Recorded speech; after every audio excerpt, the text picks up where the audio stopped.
मैं उन गुरु महाराज जी के चरण रूपी कमलों की वंदना करती हूँ जो दया के सागर हैं। नर रूप में भगवान हरि हैं और जिनके वचन महामोह रूपी गहने अंधकार का नाश करने के लिए, मिटाने के लिए सूर्य की किरण के समान हैं। उन सद्गुरु जगत गुरु श्री महाराज जी के चरण कमलों की वंदना करती हूँ। सत्संग प्रांगण में विराजमान आप सभी साधु साध्वी, भक्त और जिज्ञासु सत्संग प्रेमी सभी को प्रणाम करती हूँ। आप लोग यहाँ पधारे हैं, बहुत ही सौभाग्य की बात है। यहाँ आकर बैठना परम सौभाग्य है। परम सौभाग्य क्यों है? क्योंकि यहाँ ये विशेष जगह है। विशेष जगह इसलिए है कि यहाँ गुरु महाराज जी स्वयं उपस्थित हैं। उनकी ऊर्जा का बहुत विस्तृत फैलाव है।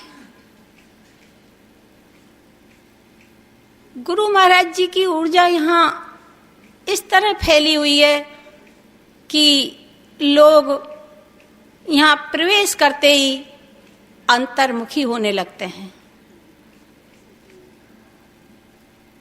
गुरु महाराज जी का दर्शन पाकर अंदर की यात्राएं चालू हो जाती हैं।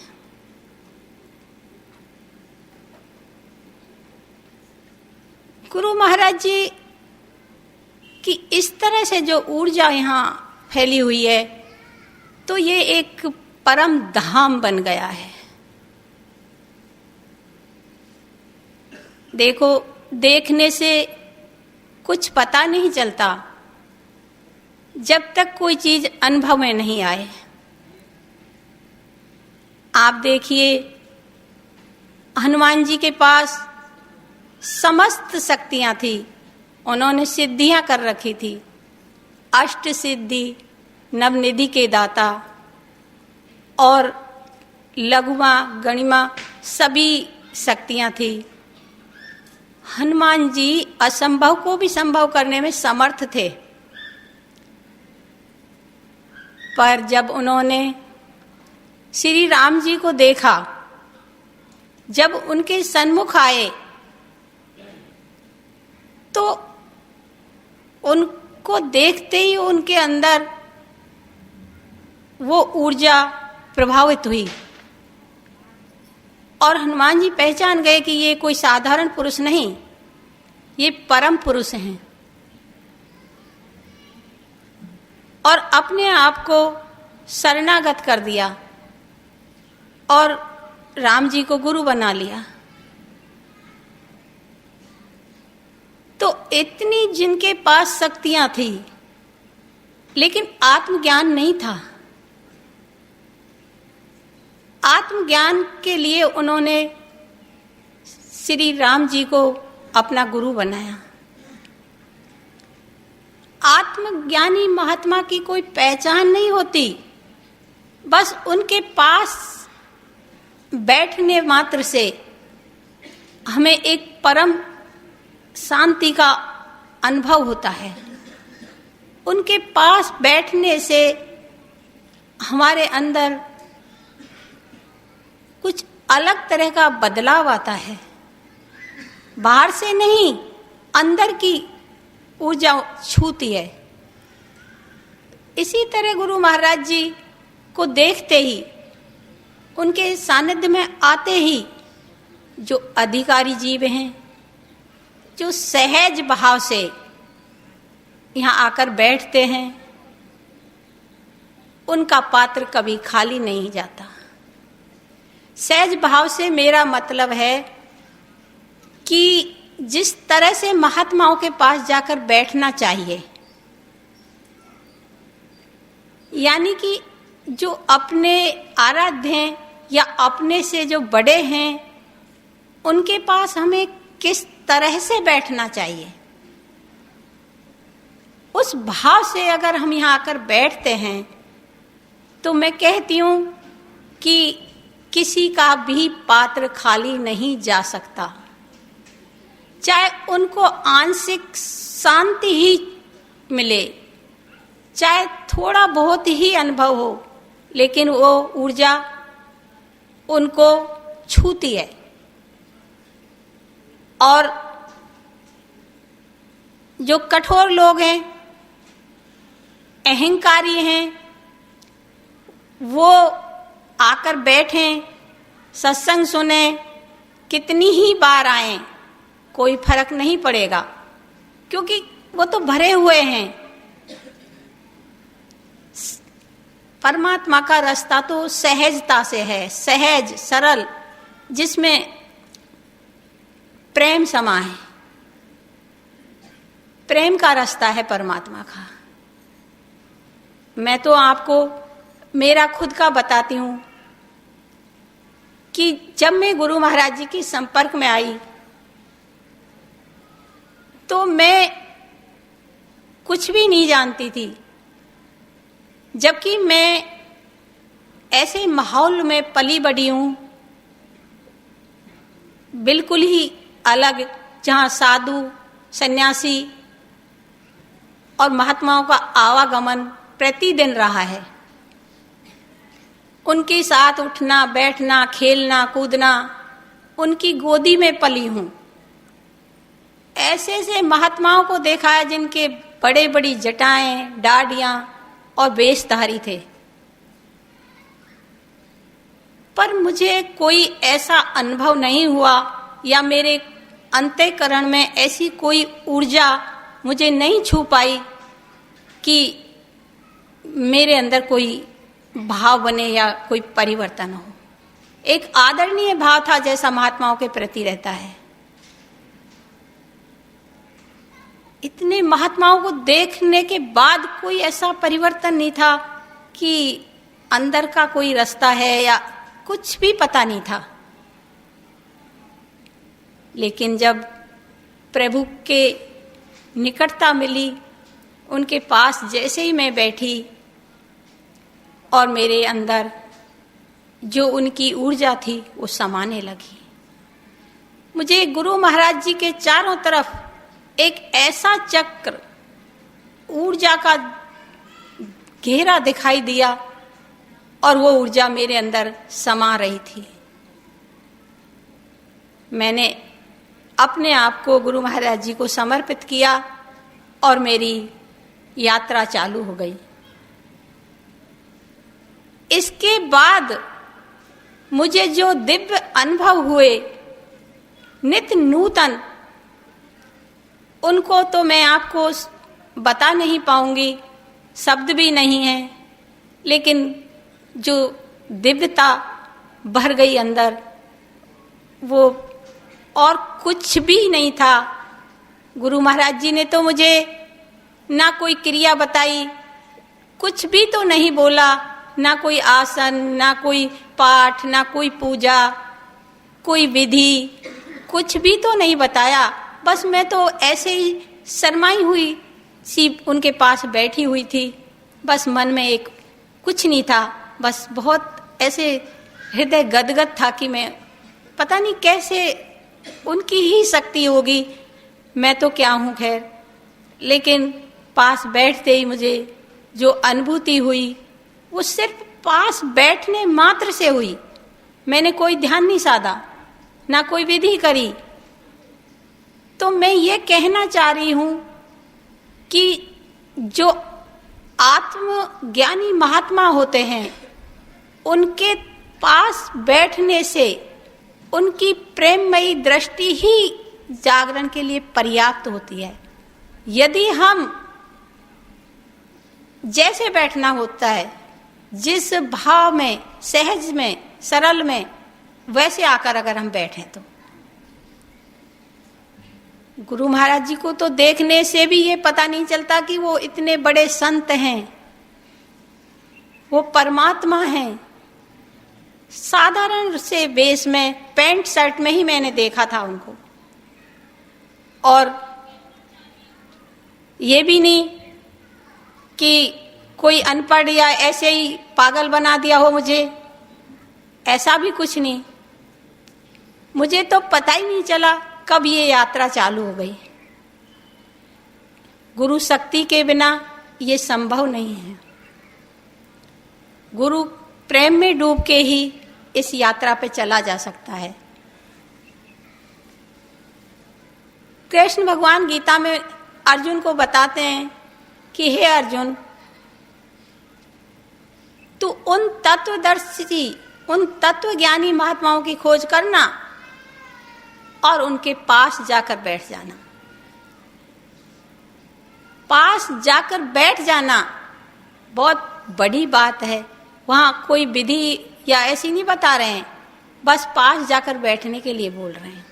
जिस तरह बैठना चाहिए उसी तरह हमको यहाँ देखने को मिल रहा है कि गुरु महाराज जी के पास बैठने मात्र से या उनके दर्शन मात्र से ही आत्माएं ऊर्ध्वगामी हो रही हैं। आप तो दर्शन की बात करते हैं, तस्वीर को देखकर भी लोगों की यात्रा चालू हो जाती है।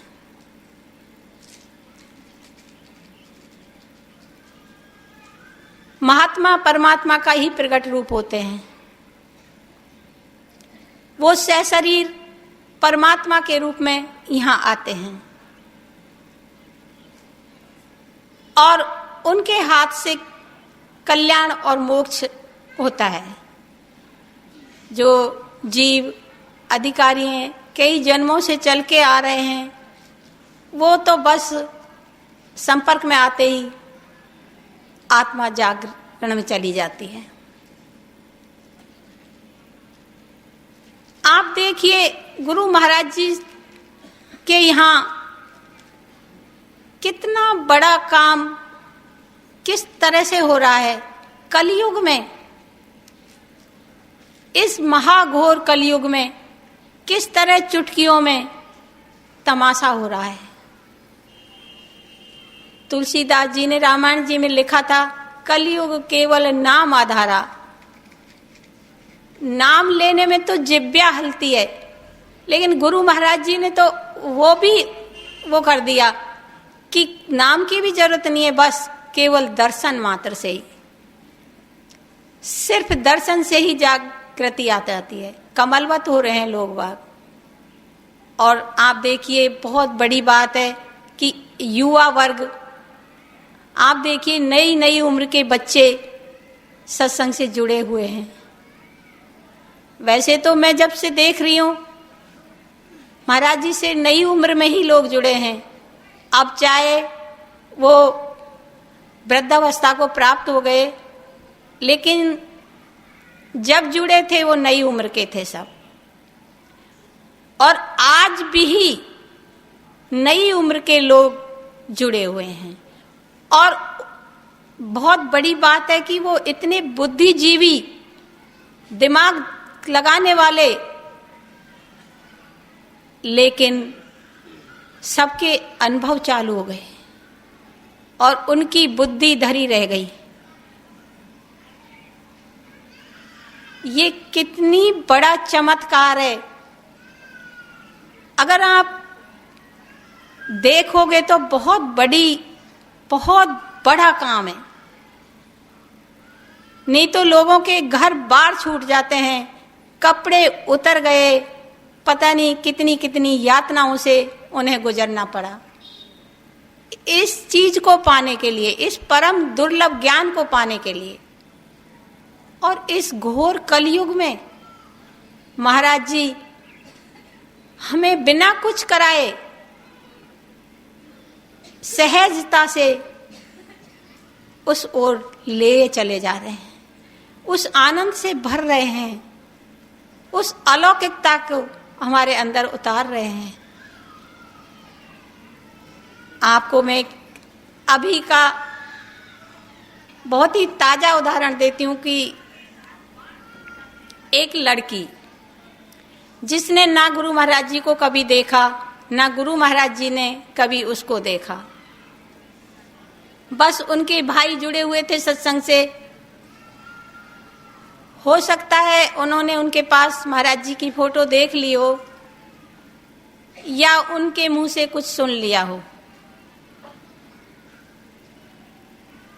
आप देखिए उनकी इतनी दूर भी मात्र फोटो देखने से साधनाएं चालू हो गई, अंदर की यात्रा चालू हो गई। अब आप देखिए कि कितनी बड़ी बात है कि श्रद्धा कहाँ रह गई। श्रद्धा क्या? श्रद्धा कुछ भी नहीं है, केवल गुरु शक्ति है। श्रद्धा तो और समर्पण तो अंदर से निकलने वाली चीज है, ये बनाई नहीं जा सकती कि हम श्रद्धा बना कर बैठ जाएं। श्रद्धा तो अंदर से अपने आप बनती है, समर्पण तो अपने आप होने लगता है। अब आप देखिए कि उस लड़की ने ना प्रभु को देखा और ना सुना और वो अंतर्मुखी हो गई। अभी 2-4 दिन पहले पहली बार उन्होंने प्रभु के दर्शन किए, तो देखते ही जैसे ही वो आके बैठी पूरे शरीर में कंपन चालू हो गया। जब गुरु महाराज जी ने उनके सिर पर हाथ रखा तो यथा स्थिति में आ गई, नॉर्मल हुई। कितनी आनंदित हुई वो। अब आप देखो जरा कि क्या चीज है ये। ना तो ये इसको हम श्रद्धा कह सकते कि इतनी जल्दी किसी की श्रद्धा बन जाए। लोग मंदिरों में जाते हैं, पूजा पाठ करते हैं, यात्राओं में जाते हैं और कथा भागवतों में जाते हैं, सत्संगों में जाते हैं। वहां तो उनकी ऐसी कोई श्रद्धा बनती होगी जब ही तो जाते हैं, लेकिन ऐसा तो कभी नहीं हुआ किसी के साथ। ऐसी घटना कहीं अन्यत्र देखने को नहीं मिलेगी। कितना ही चले जाओ, कितने ही पाठ पूजा, कितने ही यज्ञ हवन, बहुत कुछ करते हैं लोग, लेकिन किसी को इस तरह से आनंद से भरते हुए मैंने तो नहीं देखा। और यहाँ मात्र गुरु महाराज जी की छवि को निहारते ही गदगद होता है हृदय, उनकी ऊर्जा अंदर प्रवेश करती है। ये इसी का नाम श्रद्धा है, गुरु शक्ति का नाम है। जब गुरु शक्ति हमें छूती है तो अपने आप ही अंदर से श्रद्धा बनती है, समर्पण निकलता है और वो जीवन जीवंत होता है।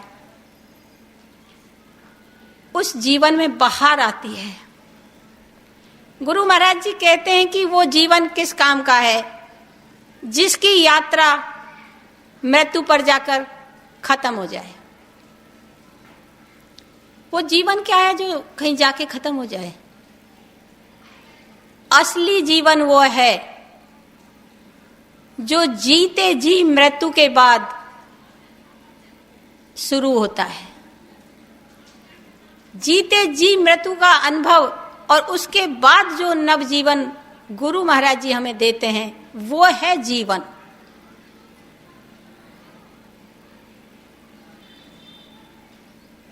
जीवन यूं तो हमारे करोड़ों जन्म हुए हैं, सब बेकार है। असली जीवन गुरु के शक्ति को जान लेने के बाद ही सार्थक होता है। गुरु महाराज जी दिखने में बहुत साधारण लगते हैं, किस तरह हमारे बीच में रहते हैं, खेलते हैं, हंसी मजाक करते हैं। अब मैं देखती हूँ कि थोड़ी हम लोगों की शायद समझ में नहीं आ रही चीज़ें, तो वो कुछ बातें इस तरह से बना देते हैं, व्यवस्थाएं थोड़ी कठोर हो गई हैं। बाकी हमने तो हंसते हंसते खेलते खेलते ही प्रभु को, इस अलौकिक ज्योति को जलाते हुए देखा है।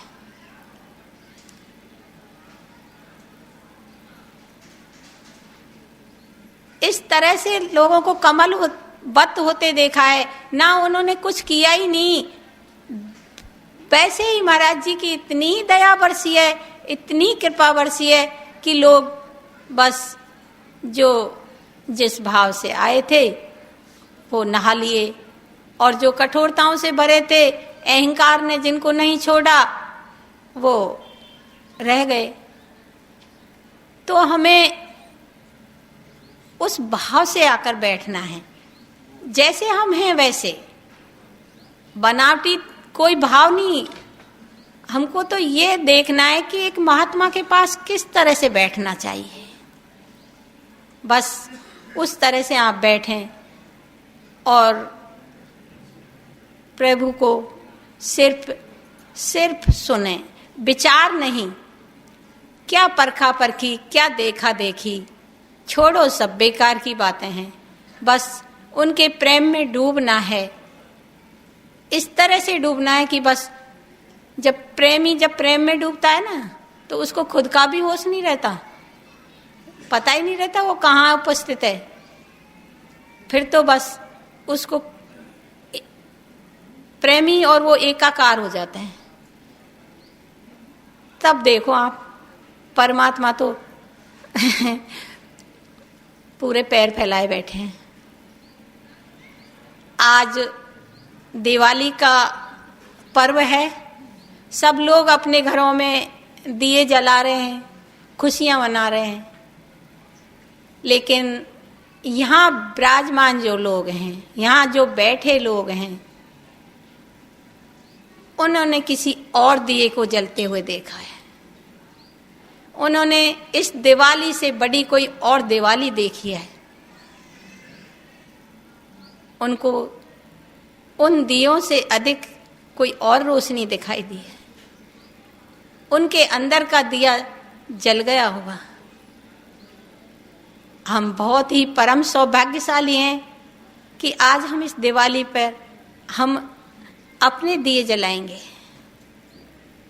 आप उस आनंद में, उस रस में डूबकर भगवान से प्रार्थना करें, प्रभु से, कि वो आपके दिए, जो आपका अंदर की ज्योति है, वो आज जले।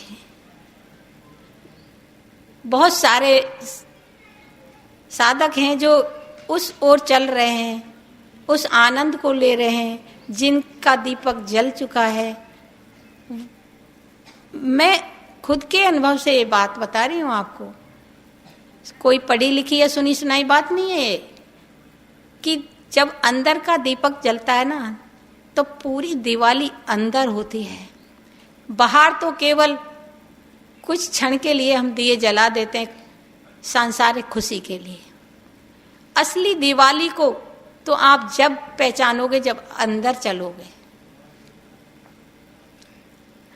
अंदर का आनंद लो। अभी थोड़ी देर में प्रभु आपके सन्मुख होंगे। आज अवतरण दिवस भी है। सत्संग समापन के बाद प्रभु का शाम को अवतरण दिवस होगा। कितना आनंद, कितनी दया, कितना परमानंद, कितने ही लोग आपके अतिरिक्त और बहुत सारी आत्माएं यहाँ विराजमान होंगी। तो आप पूरा आनंद लें। मैं इन्हीं शब्दों के साथ समापन करती हूँ। जय अचिंत।